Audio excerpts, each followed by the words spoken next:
It was billed as a film challenge like no other, and it certainly lived up to that. 6 teams of filmmakers were chosen from hundreds of entries from around the world and flown to Raro in May.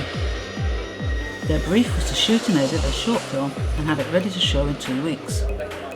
Executive producer Stan Wolfman's plan was to put the Cook Islands on the map as a mecca for tropical island filming, Cookiewood. In February, Stan and his film Raro crew started a course on Rarotonga to teach the locals the nuts and bolts of filmmaking.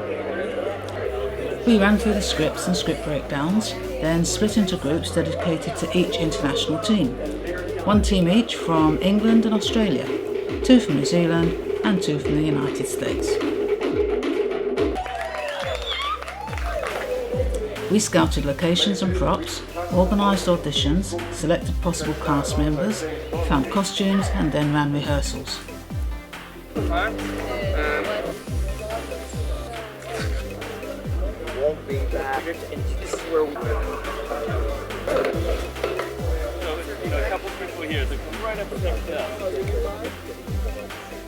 Filming started as soon as each overseas team arrived, and then the directors, camera and sound people acted as mentors to the local crew.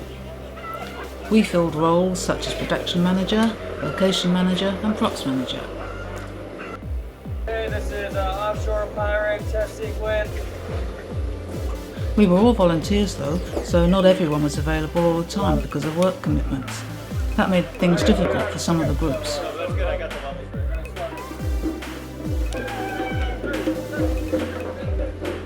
Film Raro provided 3 meals a day for the internationals, but for crowd scenes with lots of extras, we found extra food. The editors were based at HQ, the Aitataki hostel, where meals were also served. They started as soon as they had files to work with, but film crews were out shooting last-minute changes and pickups until, in at least one case, the day before the show. In fact, some editors were putting the finishing touches to their films as earlier ones were being screened.